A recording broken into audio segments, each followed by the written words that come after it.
let's get into the giant mailbag. What crazy thing did City do this week? It's time for Mattress Running the Numbers. Ready for the main event? The main event. Frequent Miler on the Air starts now. Today's main event. Why pay $400 or more for a credit card? That seems like a lot, Greg. There are reasons. It does seem like a lot. There are reasons, believe it or not, that you might want to pay $400 or more, but not all reasons are good reasons. No. We're going to go over some of the best $400 and up cards and talk about why you might want to pay that much. And by default, if those aren't reasons for you, that means you probably shouldn't be paying $400 or more for those cards. First, of course, we have the giant mailbag. Giant mail this week comes from Aiden. Aiden says, I have an ANA Round the World Award set for next year that I owe 100% to the information the Frequent Miler team puts out. So wanted to thank you, first of all, for all that you do. Now for the interesting part. One of my segments in the Round the World trip was Cairo to Bangkok via Egypt Air. And I got a notice this morning that it was canceled.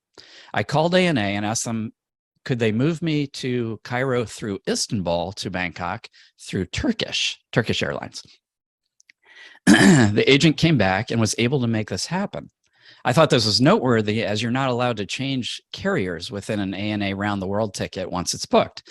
Also, there was no change in terms of taxes and fees, which I thought was interesting, but hey, not going to complain.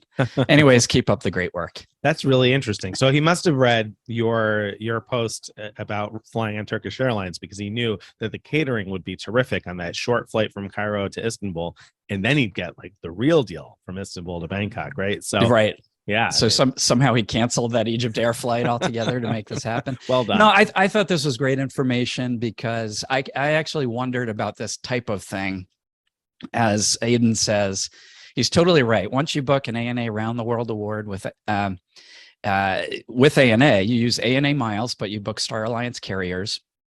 And it's a fantastic deal as far as like number of points required. You just can't beat it. But once you do that, you can't change the carrier, the route, but you can change like the time and day of any flight for free.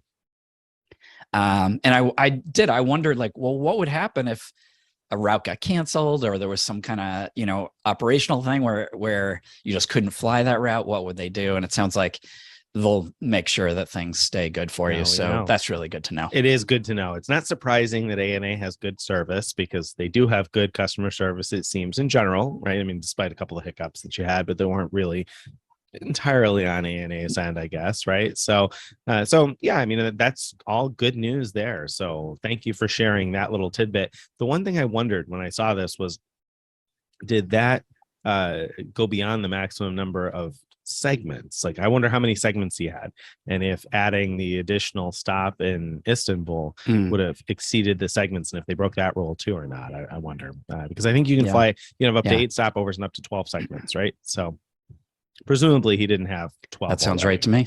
So anyway, all right. Right. Well, very good. Well, we just don't know. Yeah, we just don't know. Yep. All right. Yep. So let's talk about. This just goes to show, that.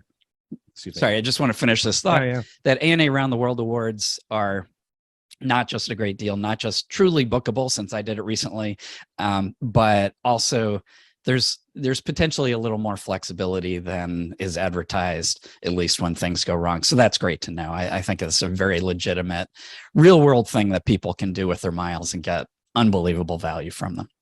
Agreed. And thank you for submitting that tip, Aiden, because that really is a good tip to know. So very good. Awesome.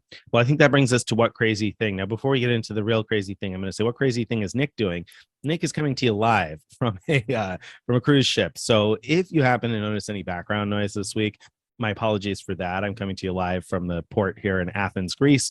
I'm on the Carnival Pride, which we had written about that deal a while back. You can search Status Cruising for more information about how and why I got here. Anyway, so if you do hear any background noise, my apologies, because I'm on the ship and I can't control any of the background noise. So all that said, let's talk about what crazy thing did Air Canada Aeroplan do this week? Now, I've been on vacation, so I have no idea what they did. Greg, what did Aeroplan do this week? Yeah. Well, to great fanfare, Aeroplan came out with Hotel Saver Awards. And it sounds quite exciting. They've negotiated rates with a whole bunch of hotels, and this includes everything from low end to extremely high end hotels.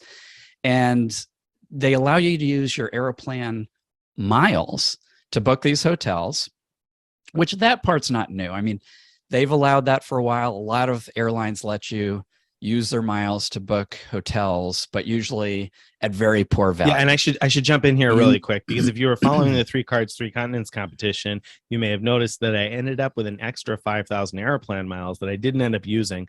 They were supposed to be for a stopover that I canceled and changed, and I intended to use those miles to book a hotel, because you can use Aeroplan miles, and you could. It's long been possible to use Aeroplan miles to book a hotel, but the problem was that the value was so poor that I was going to pay more for a hotel than I would if I just booked a different place altogether, because the miles were worth so little, at least before. But they've done something. Yeah. So okay. So when you search for hotels on Aeroplan's website now, you see a number of them come up with a banner that says Hotel Savers. And those are the ones that fall under this new program where they negotiated discount rates. But what was really noteworthy is they published a award chart. The hotels in these Hotel Savers bucket vary from category 1 to 8. And the award chart shows that means they range from 10,000 points to 105,000 points per night. And what, was really notable to me about that is this matched very closely to Marriott's award chart before they canceled their award charts. And yet they included some high-end hotels that go even beyond most of what Marriott includes. That sounds interesting. And so it was suddenly sounding interesting. Like, wow. So this means, instead of transferring your Amex points, let's say 1-to-1 to Marriott to book something, you could instead transfer to Air Canada, or transfer from another number of programs to Air Canada, and book some hotels within these, award chart bounds. And especially during peak season, when these hotels are way overpriced, you should be able to get in at these low prices. So that all sounded really good until I started exploring. And the first thing I found was these rates are not actually so good.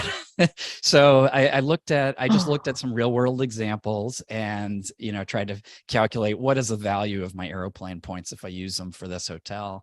I compared to like the best price I could find on hotels.com, for example, and I think I found one example where the value you got was slightly over 1 penny per mile, but most of them were considerably less than 1 cent per mile, which is not good. No, that's not what we're looking for. Yeah. But then I thought, well, at least they have this award chart so that when the hotels are way, way overpriced, then you'll get great value. Well, then I looked more closely at the award chart, and there's the asterisk. They always get you with the asterisk, don't they? Yeah, I'll tell you. The asterisk says prices may vary. These are just examples of what the prices might be. So it's not really an award chart at all. Thank you, Aeroplan, for getting my hopes up and dashing them right away. Well, I mean, that's none of that is shocking and surprising, but it's nonetheless still disappointing, right? It's too bad. It's because it sounded like it had some promise, and you were excited about it, and it's always a disappointment when you get to the end and you're like, oh yeah, man, that just stinks. There's no value to be had there. Yeah. And less than a penny a point. Not that I can see. Unless you're swimming in Aeroplan miles, I guess. You're not transferring them in, but you're swimming in Aeroplan miles because you've been flying a ton and crediting to Aeroplan, and you have nothing better to do with your Aeroplan miles. Then I guess, I mean, there may be situations where you'll be like, okay, well, I'm not flying anyway, and I can book this hotel. Perhaps you'll do that, but it doesn't sound like this will be a go-to. I'll tell you who would want to do it. The person who spent $1 million on an Aeroplan card in order to get that free companion for a year. Right. They're not going to be able to spend all those Aeroplan miles on flights because they're getting basically Half off. flights for two for half price. Right. So So that spend person, it on hotels. they created That something person for can do you. it, yeah. Congratulations. That one guy. $1 million spender on your airplane card. Okay. All right. So, that out of the way, let's talk about awards we booked this week. And I'm pretty sure you're not going to talk about how you booked a hotel through Aeroplan since you're not that $1 million spender. So what have you booked? So I'm actually going to talk about how I changed an award this week. So what happened was a few months ago, United awards to New Zealand were amazing, like wide open, available whenever you wanted to go, almost, for only 70,000 miles one way in business class. And so I booked for my wife and I to go to New Zealand this winter, which is peak season in New Zealand. It's summer there and it should be fantastic. And our route had us ending up in Wellington, New Zealand. We had decided, though, after planning our trip, that we actually wanted to start in Auckland. So I was going to buy a cheap flight from Wellington to Auckland. But then along the way, so one of our stopovers on this award was in Sydney. So Sydney to Wellington was the last segment. And we got a email saying there's been a change to your flight. And that flight from Sydney to Wellington now was about 10 hours later than originally scheduled. So we'd either be stuck in the Sydney airport for like all day long and not be able to get to Auckland till a day later, or I guess we could have gone out to Sydney for a few hours to enjoy that. But I didn't like either of those options. So I called United to see what can be done, because I know I haven't actually done much of this myself, but I know from plenty of friends that when there are schedule changes of a certain size, the airline you booked with has a lot of latitude to make things right for you on their own flights. And everything was on United metal except for that last flight to Wellington. So I called, and of course they couldn't do anything about that flight to Wellington or anywhere to New Zealand, because they don't have any flights on their own metal, and there were no awards available on Air New Zealand. So I asked about, well, could you do something different? Could you fly us, instead of going Houston to Sydney to Wellington, could you fly us San Francisco to Auckland and just stop there? And at first she said, well, we can't do that without repricing the whole thing, which I didn't want, because the 70,000 points was a special pricing. So I said, okay, well, how about if we go San Francisco to Auckland to Wellington? And she looked that up. She said, oh, I could do that, but there's no availability from Auckland to Wellington. And so she talked to a supervisor who was willing to waive that part. So they were able to make the entire change. So I'm going all the way from my home city, Detroit, to San Francisco to Auckland. And so it's a way better route than we originally booked. The same price, and it's all thanks to the mighty schedule change.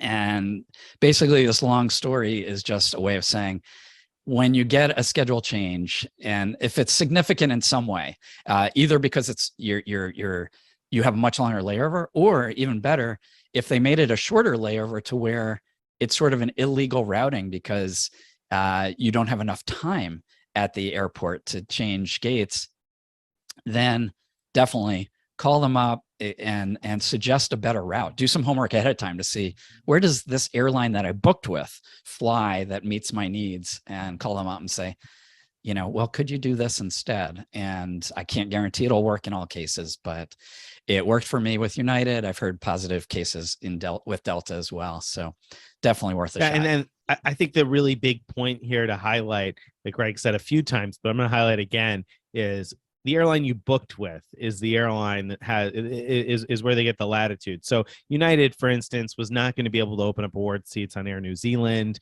or on, Qantas, which they don't even partner with, or Thai or something like that, they can only do that on their own flights. So, I mean, if you booked somewhere that they don't even fly, like if I don't think they fly to Doha. So if you had an award flight to Doha booked on some other carrier, United's not going to be able to do anything for you beyond whatever you see in terms of award availability with other carriers. But in this case, Greg knew that United does fly to Auckland. They fly there from San Francisco, and that they would have the capability, whether or not the willingness, they would have the capability to put him on that flight. So that's what happened. So again, that's just for your to keep in mind that they're not going to be able to move mountains and make magic happen with other carriers, probably. Yeah, no, very good point to stress that. The other thing I want to mention, in case it wasn't obvious, is if I had looked for award availability from San Francisco to Auckland, there would not have been any. I know that with 100% confidence, even though I didn't necessarily actually look for that. There just never is. So, they're able to book you into what is only available for revenue purchases in these exceptional circumstances without changing how much you paid. On their own flights. Exactly. On their own metal. Good. On their own flights. Yep. All right. Excellent. Well, I realized I skipped over actually, you know what? I didn't do my award I booked this week. Hang on. Let me back up. Right. Real quick. What award did Nick book this week? Well, so quickly, actually I had two. So I'm going to quickly, just very quickly talk about two. So number one, actually last week, I booked a vacation rental, Marriott Vacation Club property that's near Paris Disneyland, because I wanted to go to Disneyland. I was in Paris for a few days last week.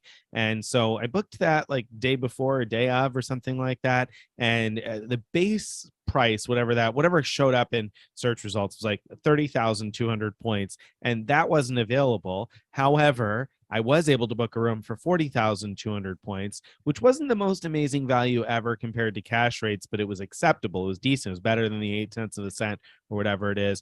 And the nice thing is that Marriott Vacation Club property out near Paris Disneyland is very close. They have a shuttle that runs to Disneyland. They sell tickets, but the driver doesn't check the tickets. So I don't really know what's up with selling the tickets, because lots of people just got on and didn't actually show anything. But anyway, that aside, the room I booked for 40,200 points, they're all villas there. They're 2-bedroom villas. So it was like a 2-bedroom condo, basically, with a kitchen and a living room downstairs, 2 bedrooms upstairs, 2 full bathrooms, plus a half bathroom. So, I mean, that was terrific in terms of space for a family looking to go to Disney in Paris. I thought it was terrific. It wasn't the most luxurious property I've ever seen, but it was nice. And if you go during the summertime, they have pools and there were playgrounds galore. Like there was a little playground right off of our back patio where the kids could play. If we had expected to spend more time, I think it would have been even better. There was an arcade, blah, blah, blah. So plenty of things to keep you entertained there. So that was actually, I thought, a pretty good find. And we're not the first people to find that by any stretch, but I enjoyed it. I do want to ask you a question about that, though. So that was not a base room rate. Right. So I did not use a free night certificate of any sort. I had to use points. And that's what I wanted to point out, that you might see a room available for 41,000 points and think that you could use a 50K free night certificate or a 35K with points added in.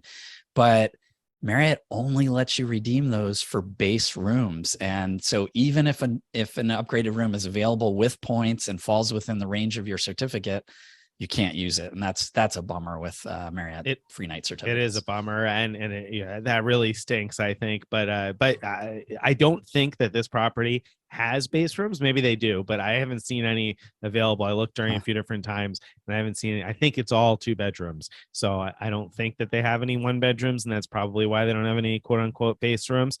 2 bedroom probably should be a base room. But anyway, rates, also cash rates as an elite member, were actually pretty good. And there's another reminder to log into your account, because if I wasn't logged into my account, I would have seen rates in the like 350 range. But as an elite member, I actually booked 1 night on points and the second night on cash, because the cash rate was like 250 euros or something like that the second night. So it was cheaper than the first night for some reason, with the elite discount. But without the elite discount, it would have been well over 300, about 350, I think. So it was quite a nice discount for an elite member. So that was a decent property, good place to stay if you want to go to Paris Disneyland. There are other places for sure, but that's where I ended up. The other award I booked this this week, and I'm going to mention just because it was for 4 people, is that I changed my mind in terms of how I'm getting back from Europe. I'm on a cruise in Europe right now, and originally I was flying Air Europa and going to Miami. Instead, I changed it around to fly to New York. A long story there, but I won't get into the details.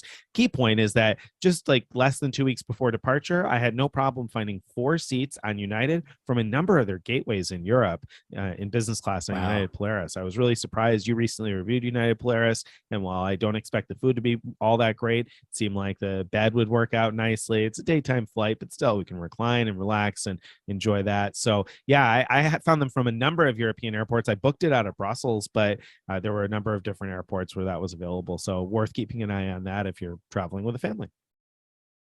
Yeah, that's fantastic. All right. Okay. Good job with that. So I jumped over. I mistakenly jumped over a segment. So let's talk about Mattress running the numbers. So this week we're talking about Chase spending offers. There's a new round of spending offers out for October, right? Yeah. So not everybody gets these, but a lot of people are offered these offers for your Chase consumer cards. And these are for co-branded cards, your hotel cards and airline cards primarily, not 100%, but and basically what most people are getting as an offer is you can earn 10 points per dollar at gas stations and 5 points per dollar at grocery stores and Amazon on up to $1,500 spend.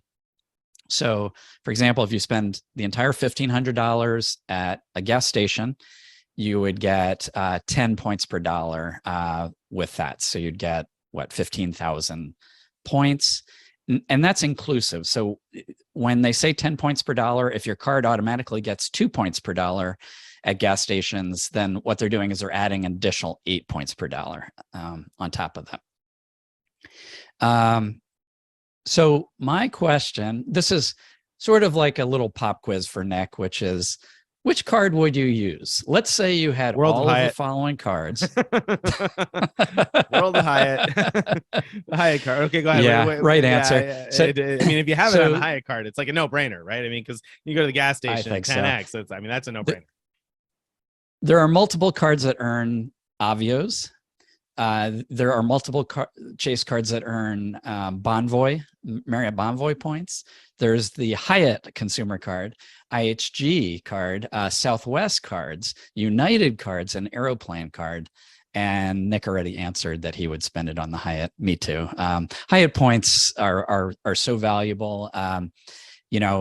Last I did a detailed analysis, it averaged 1.6 without like cherry picking good awards, but I am very confident that if I were to do it today, the same analysis, it would be 2 cents or more per point value. And you can easily get much more than that if you sort of cherry pick the best awards where you're booking hotels that otherwise would be very expensive but have a good award price. Yeah, I mean, that's a no-brainer. So, you're talking 15,000 points on 1,500 spend. I mean, that's 3 nights at a category 1, right? Or in a regular standard night anyway at category 4. So I mean, people spend $15,000 a year to get a category 1 to 4 free night certificate on that card. So I mean, you're getting essentially something that I think is better than a category 1 to 4 free night certificate and 15,000 points with only 1,500 spend. Totally worth it, especially if you have a gas station that sells, I don't know, Visa gift cards. 10x seems really, really good.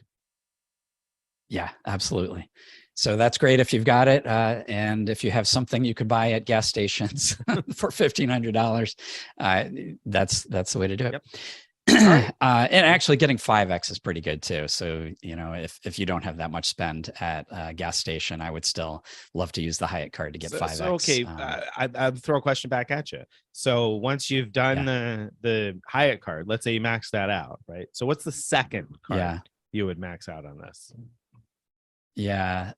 So I don't know if the Aeroplan cards are eligible, but I think that might be the next one. It's hard to say. I mean, because there's not an obvious, second most valuable, but I'd say Aeroplan and maybe Avios after that. See, and in my household, it'd be Southwest because I know I'll use the Southwest points for, that's a good point. Yeah. Per point in value. So that's pretty good for me. So that's probably a better answer. If you'll use Southwest points, they're worth, close to 1.5 cents each. A little bit less, but close to 1.5 cents. So anyway, all right. So we got a few different options for you there. Okay. So that brings us, I think, to this week's Main event. Main event. Why pay $400 or more for a credit card? We're gonna go through a number of credit cards and talk about the biggest perks that make them worth paying for if you value those perks. And before we do that, I just have a word to say about rebates. A lot of these cards come with various forms of rebates, like you spend for airline fees, or you spend for travel in general. There's a lot of different variations of these, and some are like very specific, like you spend at Dell and you get rebates. But in all these cases, I don't want you to think of the face value of that rebate as how much it's worth to you when you're considering the annual fee of the card. Let me put it this way. When you pay an annual fee, you are basically saying up front, I'm willing to pay $400, $500, $600, whatever the annual fee is.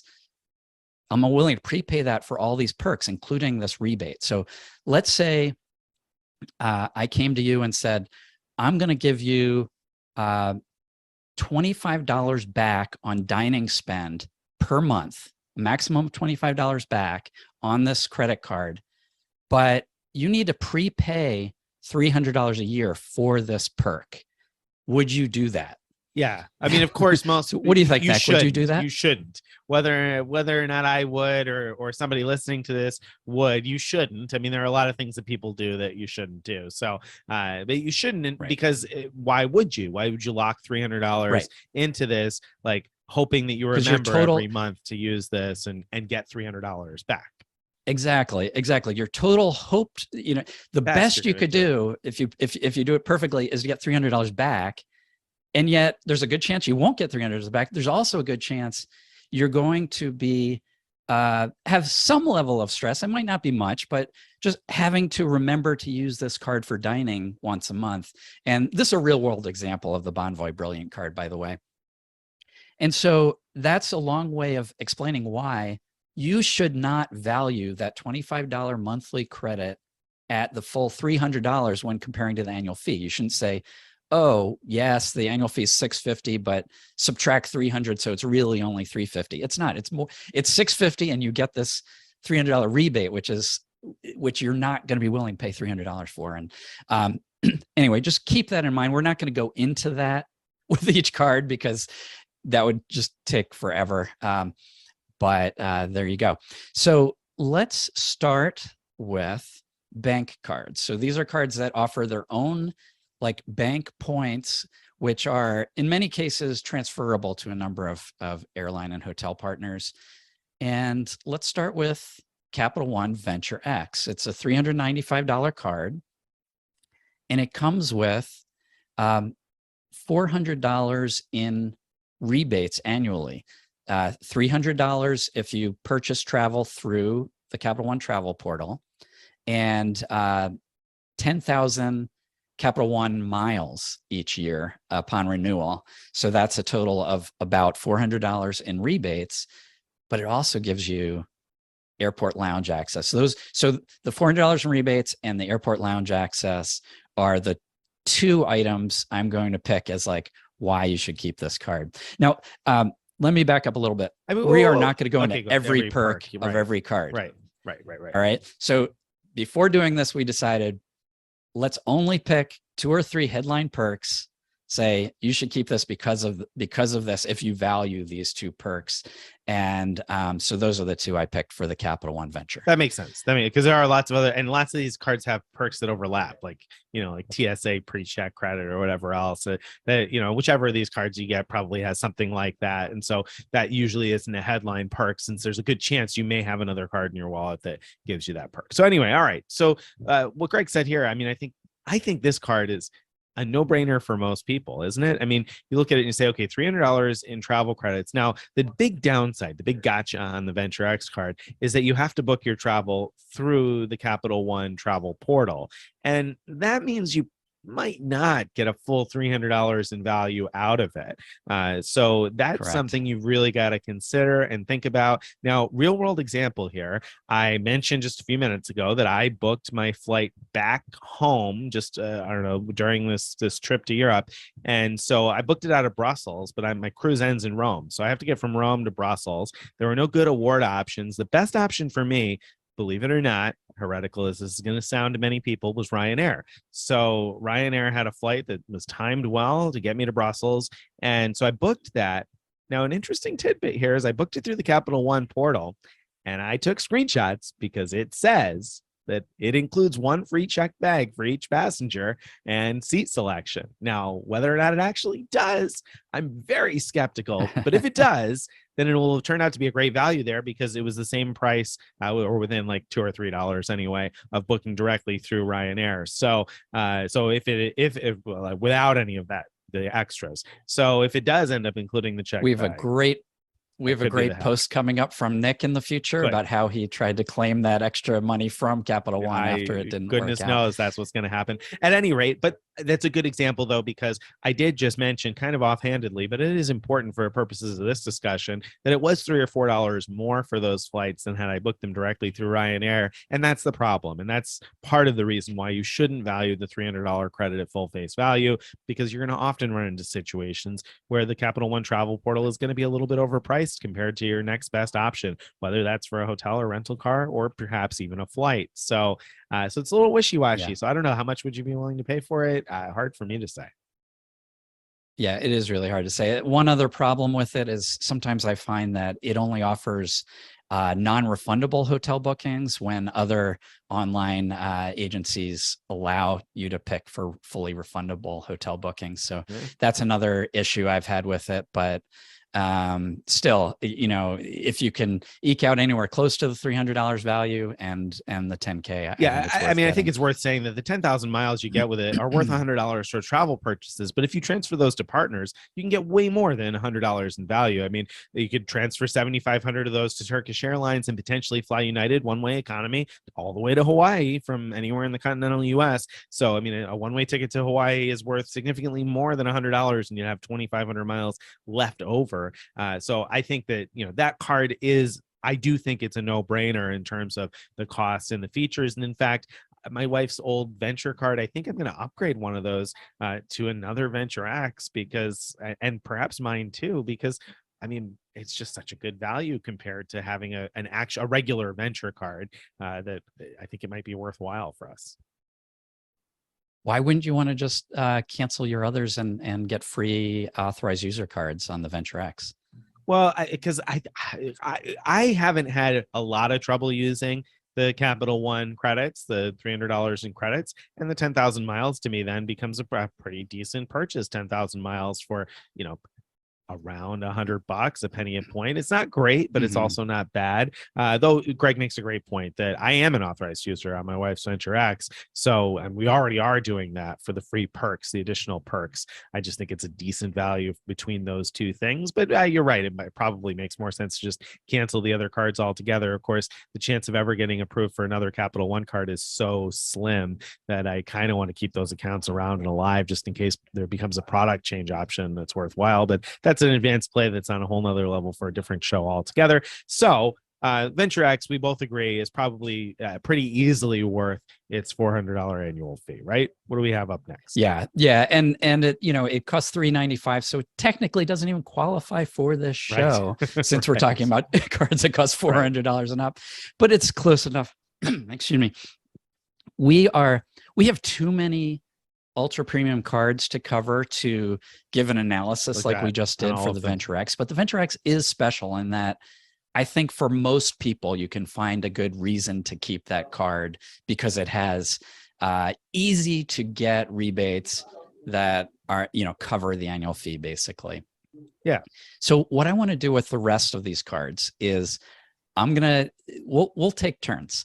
I'm going to name the card and we'll take turns saying, what are the 1, 2, or 3 perks that if you value them, make this card worth keeping. All right. You ready? Yeah, I'm ready. Let's So fire away. I'm going to ask you first. Okay. The Amex Platinum $695 consumer card. Oh, man, let's see. You had to give me the hard one, right? The $200 Fine Hotels and Resorts credit.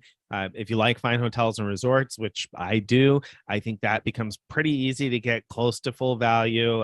But I only say close to full value because you can sometimes book those same hotels for less elsewhere. So whether or not the free breakfast and the $100 credit and the 4 p.m. checkout are worth paying a little bit more for that hotel, that's an analysis you have to kind of do on your own. I was already booking fine hotels and resorts at least once a year or so anyway. So the $200 prepaid credit, I mean, I think it works out to be pretty good. So that's one perk that I think is worth it. And the other perk, of course, the obvious one is the airline fee credits, the $200 each year in airline fee credits, which a lot of people bemoan the fact that you can't easily buy gift cards, but these days it's so easy. There's so many different ways to trigger those credits. If you go to our page about ways to trigger the credits, but the easy one that I think gets talked about often enough is buying flights that cost less than $100. Oftentimes that will trigger the credit, even though it's not supposed to. It will often trigger the Amex airline fee credit. And so if you pick an airline where you're able to buy a flight, and then if your plans change, you're able to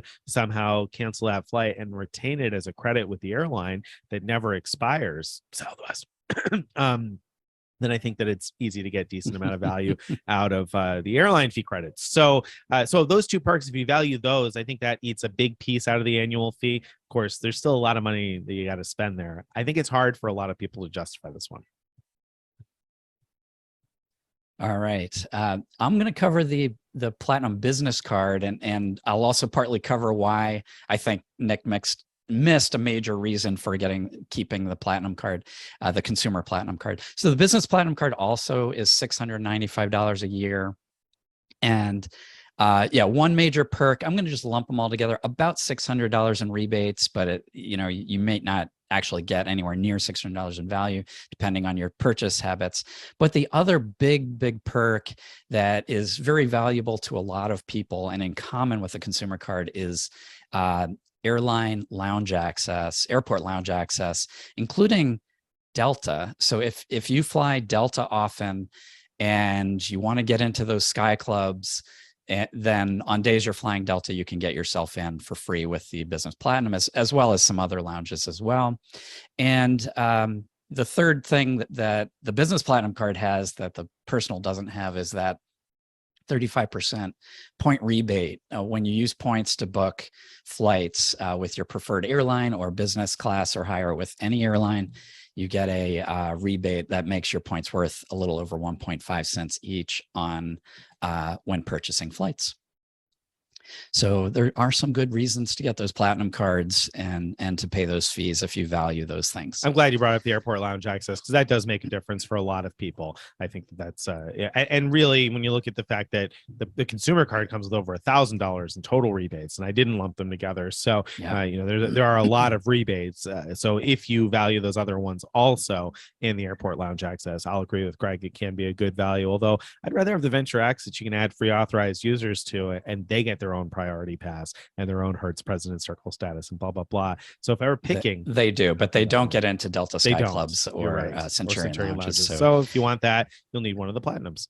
All right, next card up is the Chase Sapphire Reserve, $550 annual fee on that card, and so it comes with a $300 easy to use travel rebate. And again, a $300 rebate against travel purchases, and that's purchases you make anywhere. You can book directly with an airline or a hotel, or use them on Uber, or lots of other different things that qualify as travel expenses, train tickets, etc. So easy $300 rebate plus 3x on all your travel spend, which can be huge for anybody who spends a lot on travel. That extra point per dollar over a lot of other cards out there, the 3 points per dollar, 3 valuable points per dollar, I think can be well worth it. It's about a 4.5% rebate if you're using the points towards travel with Chase. So that's a good benefit. And then of course, best in class travel protection. Something goes wrong, if your flight gets canceled or changed or whatever at the last minute, you miss your connection, they lose your luggage, etc. You've got all sorts of very good trip delay and cancellation benefits that again are just best in class.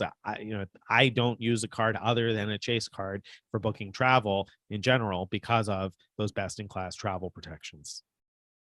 Absolutely. And those reasons are why I've kept the Sapphire Reserve card. It's been close because it's, an expensive card with not that many distinct perks, but those are enough to keep me a customer. Quick tip that came in. So I met a number of readers on the cruise that I'm on this week. Quick tip that came in from a reader, by the way. He had a flight that was delayed by X amount of time. So the scheduled arrival time was just over the cutoff. I think it's 6 hours for the trip delay cancellation on the Sapphire Reserve.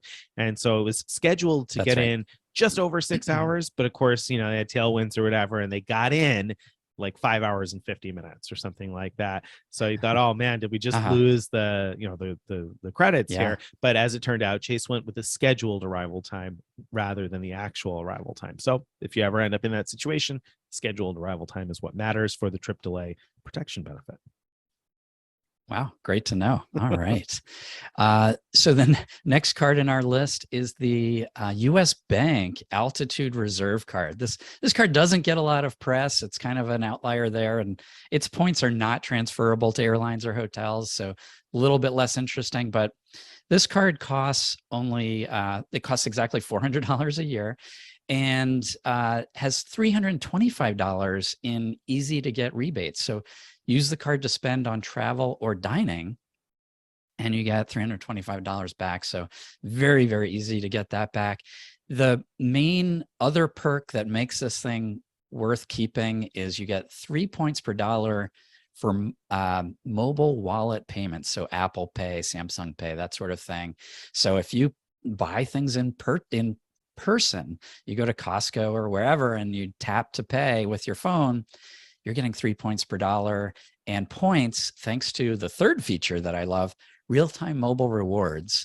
When you're purchasing travel, you get the ability to pay with points at 1.5 cents each, even though you purchase travel directly, like you pay for an Uber, for example. You could redeem your points at 1.5 cents each. So that 3x mobile wallet makes it a 4.5% rebate card if you use your points that way.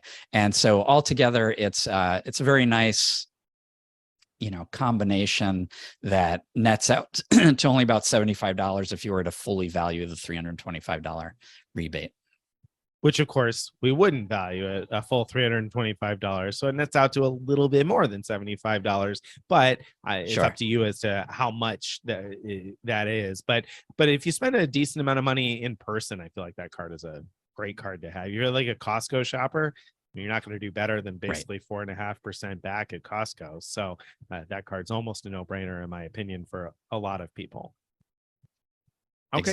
Exactly. All right. So airline cards. Let's talk about airline cards. I'm going to let you talk about the first airline card up on the list because you know way more about the Delta Reserve card than I do. So why don't you talk about that one? Sure. Delta Reserve card costs $550.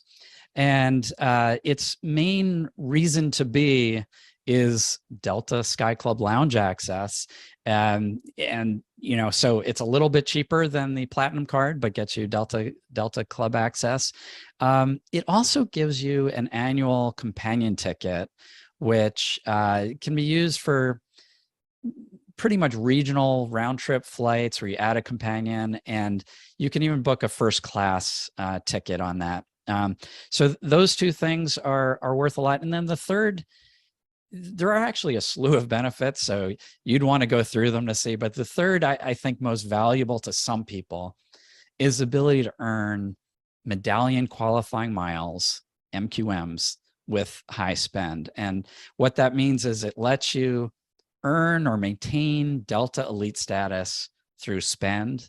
And so for those who travel with Delta a lot and are interested in getting or maintaining their elite status, that perk alone can be extremely valuable, because you could just be like, I'm just going to pay my taxes rather than do a special mileage run on Delta in order to keep my status. You don't have to fly to keep your status.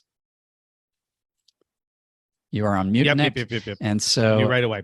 Yes. So, all right. So I agree the Delta Reserve can be valuable for Delta flyers, but what if you're a United flyer?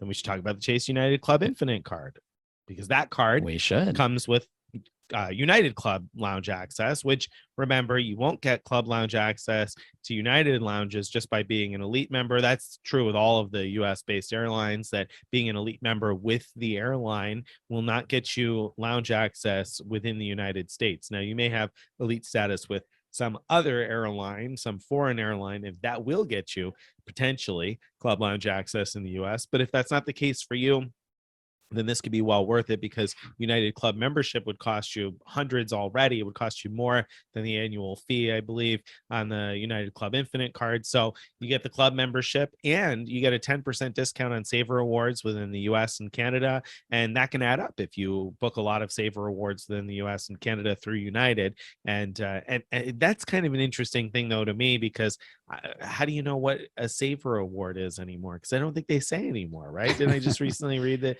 they don't even say what a Saver Award is anymore? So how do you know which ones you're going to get 10% back on, Craig? Yeah, that's tricky. I feel like Yeah. sometimes it says and sometimes it doesn't. I don't know. The United award search is very weird. It has like 3 different interfaces, and it seems almost random which one you get when you're doing award searches. If anyone knows the secret as to which one shows up when, I'd love to hear it. But yeah, this card costs $525 a year, and I really do agree with Nick.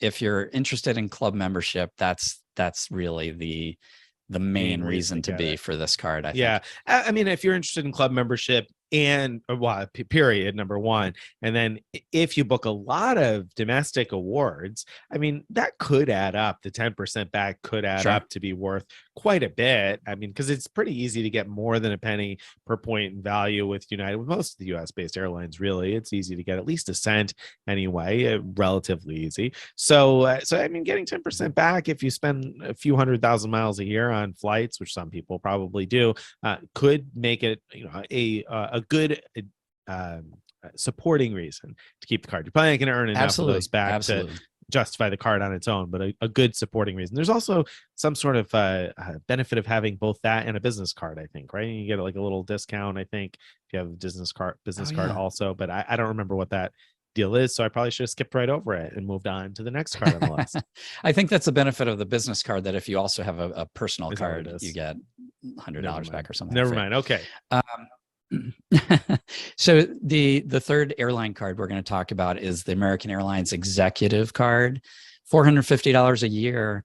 And the 2 perks that I think make this card worth having, and by a long shot, if you're interested in American Airlines Admirals Club access, the card gives you membership to the club, but it also allows up to 10 authorized users for free. They each also get club access. So this is a way for $450 to provide your family and friends, close friends who won't actually be spending on this card, with lounge access. So incredible deal for people who value American Airlines lounge access. For sure. Totally agree. Awesome. Okay, so that's our airline cards. Those are the ones that are the ultra premium expensive ones anyway. For now, I mean, I hope that we're eventually going to see a couple of other good ultra premium airline cards. Aeroplan, if you're listening, where's your ultra premium card, Aeroplan? Like, let's get that out in the United States.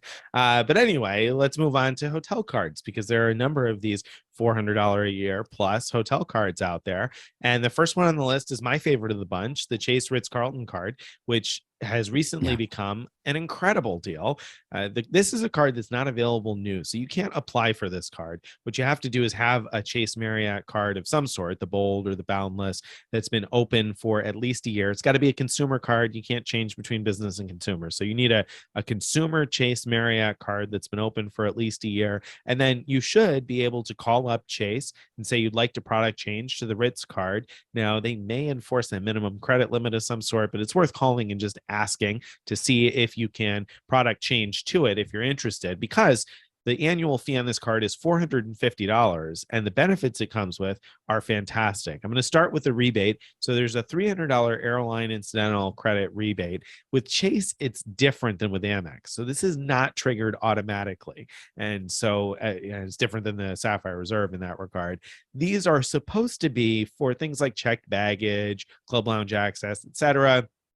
but you have to call and tell an agent, hey, I used my card for this charge, and so I'd like to get the credit. And what we've all found in practice is that it really varies from agent to agent as to what qualifies for this incidental credit. They're relatively easy to use, I'll say that much, that you don't really have to work too hard at convincing an agent to credit you for whatever the incidentals you've spent on are. And if you do run into an agent that is particularly difficult, it's worth hanging up and trying again. So pretty easy to use $300 airline incidental credits, comes with priority pass. But the star of the show is that now the card comes with an annual Marriott free night certificate worth up to 85,000 points. So you can use it for a single night of up to 85,000 points. And then, of course, with Marriott, remember, you can add points. So you should be able to add up to 15,000 points on top, which means you could book a night that's up to 100,000 Marriott points with this card that's only going to cost you $450. And those Marriott properties that cost 85 to 100,000 points are generally properties that cost, $800, $1,000, $1,500 a night, sometimes even more. So it's a great value on top of everything else I just talked about for $450 a year. I feel like this card is probably among the best deals in credit cards right now. Absolutely. It's fantastic. And it comes with all those great travel protections. I should mention that the Sapphire Reserve does. And that's the other reason I keep it. It comes with all of those same best-in-class travel protections. Yep, absolutely. All right. The next card on the list is the Amex Bonvoy Brilliant. So that's the Marriott card that recently went up from $450 a year to $650, but it has some new perks and that are quite valuable. It has the same annual 85,000 points free night certificate that the Ritz card does, which you get each year upon renewal. And it has a different $300 rebate. It's the one we talked about earlier in the show, which is $25 per month in dining credits. So use your card for any restaurant or food delivery purchases, and you'll get $25 a month back if you spend 25 or more. And the other new perk is you get automatic Marriott Platinum status. So Platinum status at some Marriott properties, not all, will give you free hot breakfast, free lounge access. You get guaranteed 4 p.m. late checkout at hotels, not resorts, and a number of other perks come with Marriott Platinum, depending on your stay habits, where you tend to stay, how much you value breakfast, things like that. That perk alone can be worth a ton. So it could also be worth nothing. So Right. It just depends where you stay. Yes. So Totally. So again, $650. I think for a lot of people who stay at Marriott properties often, especially high-end ones that do give benefits to platinum elites. So that would be St. Regis properties. That would be autograph collection properties. Maybe I don't know off the top of my head what else. Luxury collection, and maybe you include JW in there too. Like some JW Marriotts are pretty nice. Yeah. So I mean, if you stay at places like that, it can add up really quickly, because breakfast for two people at a lot of those places can easily run, $70, $80, $100, which, I mean, maybe you wouldn't eat breakfast there if you had to pay $100 for two people, but it's nice being able to have breakfast there. So it's not worth $100 a night, but it's probably worth something to you. And so if you have a few of those stays every year, I mean, the card could almost pay for itself with breakfast. Yeah. And if you have like St. Regis resort stay where you're going to be paying for breakfast anyway, because you're kind of resort captive, then it is worth the $100 a day or whatever it is they would have charged you, because you would have probably paid that. Right. So, or gone hungry. So, I think, I think especially for people who like St. Regis, really, honestly, that's what makes the platinum status, I think, the most valuable, because St. Regis has the nicest places that are going to give you free breakfast and all the rest of your benefits without any sort of fight. So I think that's that crowd. If you like St. Regis, this card becomes, I think, a pretty good value still at $650, though I think for a lot of people it may not be.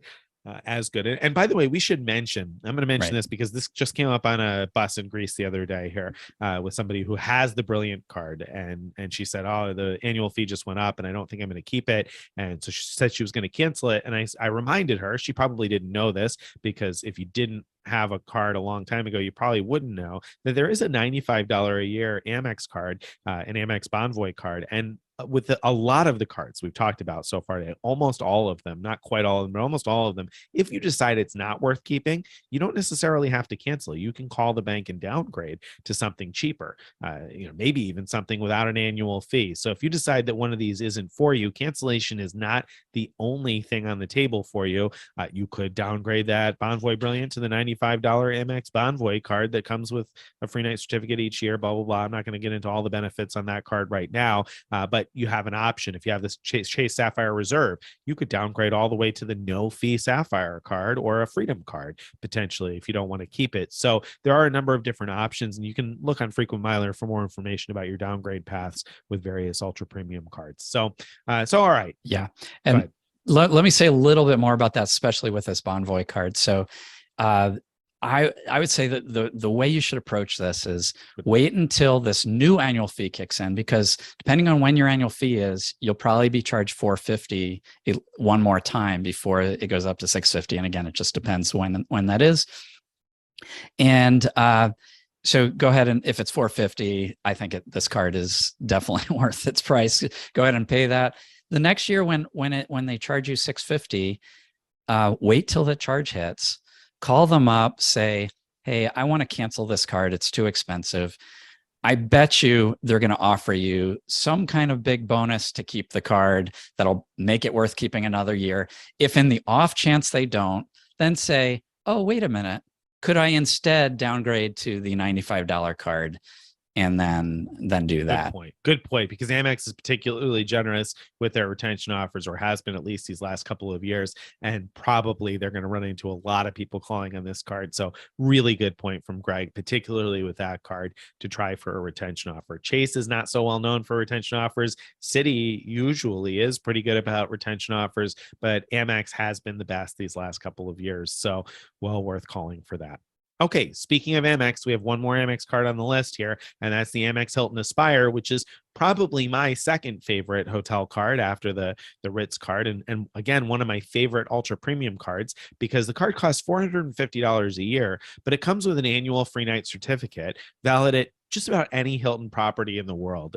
There's a few vacation rental type properties that are excluded, but the vast majority of Hilton properties worldwide, you can use your annual free night certificate. You could use it at the Waldorf Astoria in the Maldives, or the Conrad Tokyo, or Conrad New York, or wherever it is that you would like to go at a high-end Hilton property. So that alone can be worth more than $450, depending on where you use it. And then the card also comes with $500 in credits, $250 hotel resort credit at Hilton Resorts, and a $250 airline incidental fee credit, which we already talked about, ways to trigger Amex airline incidental benefits. We have a post about that, and I'll have that. We should have that link in the show notes for this show. So if you hear these things and you want to find out more, you can always find links in the show notes. So $500 in credits each year, free night valid at almost any Hilton property, and then you get Hilton Diamond status, which is a nice status to have because A, you get free breakfast, and B, you get lounge access at properties with lounges. Now, I should note that Diamond isn't a huge upgrade over Hilton Gold status, because Hilton Gold gives you breakfast already. Now, I also need to add another asterisk here, because I talk about free breakfast, and it's not really free breakfast anymore within the United States. If you're staying in a Hilton property within the United States, you're going to get a daily credit for up to 2 people, and that credit amount varies from one property to another depending on how high end the property is. It varies from $10 a person up to $25 per person, which in many expensive cities in places like New York and Chicago and whatnot, it probably doesn't even cover breakfast in its entirety. So that the value of free breakfast at Hilton has decreased, I think, substantially.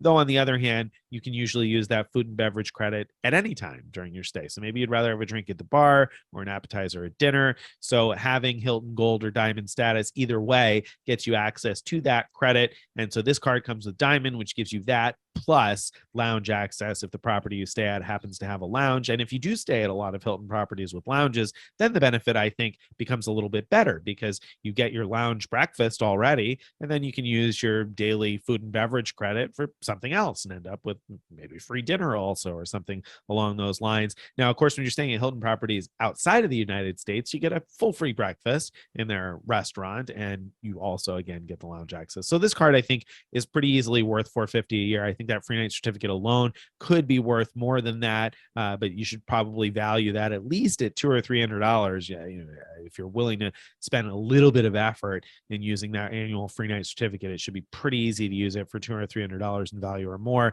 The $500 in credits and the Hilton Diamond status altogether, I think that adds up to easily more than $450 a year for anybody who likes Hilton properties.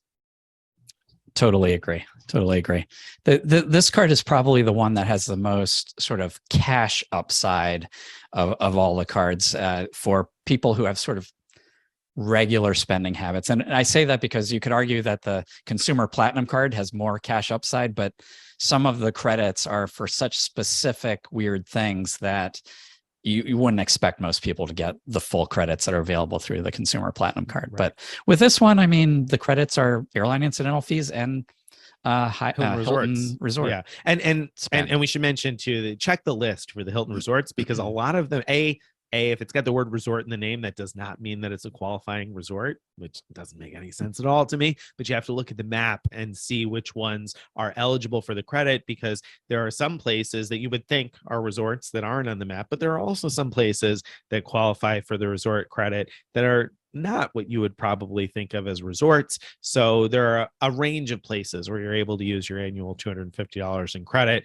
and ways to trigger that credit too, which we've written about as well. So hopefully that's helpful. I think, again, that one is pretty easily worthwhile. Like you said, I think Greg hit the nail on the head. If you got pretty regular spending patterns and you like Hilton properties, that one's a pretty easy one to get full or a good value out of, rather. Very good. All right. I think that brings us to the end of the main event. I don't know if we have a question of the week this week. We don't have a question of the week. That wasn't even on my mind this week. So no, we're not going to have a question of the week this week. I'm just happy that the Wi-Fi lasted in order to be able to do a full show or my T-Mobile signal. Absolutely. Anyway, abroad. Oh, you know what? I'll add a question of the week. Question from Nick. So if you're traveling abroad and you don't have T-Mobile access, what can you do for phone access? And I'm going to answer it myself, because I got an email recently from a company that was looking to promote their product, I think, but it piqued my interest because I looked at the product. It's called Holafly, and they're eSIMs. And you buy an eSIM card, which if you have an iPhone or a newer Android phone, your phone probably is capable of loading an eSIM. Instead of a physical SIM card, it's an electronic SIM card. And a number of phones are able to have both your regular physical SIM card and an eSIM card running at the same time. I have a Pixel phone, which is able to do that. So I was able to keep my T-Mobile SIM card in and also add Holafly on my phone. Now, the reason I bring this up, and I want to mention that they offered to provide one to me for free, and I did not take them up on that. I paid for it myself to use it and check it out. And I've been pretty impressed so far for a couple of reasons. So you're able to buy SIM cards for different countries and regions around the world. I bought one for Europe, and you can buy them by the number of days that you need: 5 days, 10 days, 15 days, 20 days, et cetera, et cetera. I bought a 15-day card, completely unlimited, and I'll put an asterisk there and I'll come back to it in a second. And I think, if I remember correctly, it was like $47 maybe for the completely unlimited 15 days. 10 days was, I think, 34, and 5 days was 19, if I remember correctly. I'll have to check. I'll write a post about this eventually, so keep your eye out for it. But anyway, relatively reasonable prices. Now you might say, okay, well, unlimited, is it really unlimited? And of course, I asked them that question. What does it really mean? Because I can't imagine it's truly unlimited. They're going to throttle you at some point. And they told me that as long as your average daily use comes out to be, on a 30-day span, would be less than 90 gigabytes per 30 days, that you don't get throttled in general. So if you go way over one day and you use like 5 gigabytes or 6 gigabytes in a single day, then your speed may slow down, but they said it would only last for about 24 hours. And I put that to the test, and I used mine quite heavily on this trip. And sure enough, I did hit whatever this imaginary cap is one day. I don't know how much I used exactly, but sure enough, just as they said, the next day it went back to full speed. So, and that was, again, pretty heavy data usage. I had asked about if I use 2-3 gigabytes a day, is that going to be okay? And they said, yeah, that should be fine. And most people don't use 2 or 3 gigabytes per day of data. I have my photos and videos set to back up in real time as I take them. So, and I take more probably than most people. So that's why I use so much data. And I've been pretty impressed. The speed has been good everywhere I've used it in Europe for the most part. It was not able to Zoom. I wasn't able to Zoom with Greg a couple of days ago when we tried this. So I did have a little bit of problem, but overall, I was really impressed because I didn't have to take out my SIM card from home. It worked pretty well. It's been pretty fast. And it also has worked on the cruise ship, which has been interesting. When we've been out at sea, it still worked. Now, T-Mobile sent me a text message and said, hey, we can see you're on a cruise ship. If you use data, this is not included in your, unlimited and your worldwide coverage. Oh, interesting. You'll pay more. You pay like, it was a ridiculous amount per 15 megabytes of data and then 50 cents a text message or whatever. I got nothing of the sort from Holafly, and it continued to work at sea. Yeah. And it's a prepaid service. So it's not like they have my, credit card stored to charge me later on. So that's kind of interesting. Right. It's worked well. That's very interesting. And just to, circle back on the pricing. So about $50 for 15 days, compare that to with AT&T. If you pay for their international service, it's $10 a day. So you'd only get 5 days of international service with AT&T. I think Verizon's similar. Whereas this way you get 15 days for about the same price. That's a great value. Now, is there any issues with, so like you'd have a different phone number, I presume, with that eSIM. So if you turned off roaming, like if I turned off roaming on my AT&T device and use this eSIM, is this right? I wouldn't get text messages from people at my usual phone number. Is that correct? Well, so good question. I'm glad you brought that up. You don't get a phone number. So these are data only eSIMs. So you don't get a phone number. So you could still use something like Google Voice to make calls that are like VoIP, but you don't get a phone number. So now what I do on my phone is I just left calls and SMS messages to run through the T-Mobile SIM card and data to run through the Holafly SIM. So that way I could still make calls and still use text messages with my normal phone number and pay whatever it is that T-Mobile charges me for that. I think text messages are free, but calls are a charge on my T-Mobile plan. So I've been able to text just fine, and that's done its thing. Of course, like I said, I got a message from T-Mobile that they charge me more per text or charge me 50 cents per text on the cruise ship, but I just didn't text very much while I was on board, and data ran through Holafly. Now, it didn't work absolutely everywhere at sea. There were definitely points at sea where it stopped working for a little bit, but for the most part, it has worked at sea. I turned it off the first couple of days because I was like, I don't want them to shut me down before I even have a chance to test this on land in a few different places. So I turned it off for the first few days, but then after a few days, I was like, well, let's live on the edge and see what happens. Are they going to shut me down or not? And they have. Yeah. I think it's important to caveat this that you're cruising in the Mediterranean where you're never like too far from land and cell towers. If you're cruising like across the Atlantic Ocean or the Pacific Ocean, you are not going to get cell service. No, I doubt it would work. And it's also worth mentioning that they have different plans for different regions. So the Europe region is pretty good because it includes most Western European countries and some of the Eastern European countries, but you have to look through what's included because you might be traveling somewhere where you're going to need a country specific plan. And then, depending on how many different places you're going, it may not be a good value for everybody in all situations. But I think for a lot of people, especially those going to Europe, it can be a pretty good value.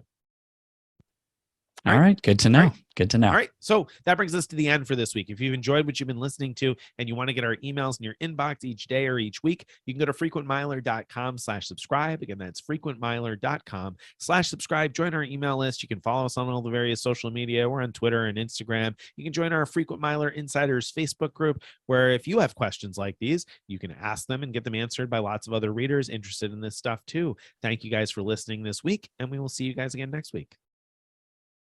Bye, everybody.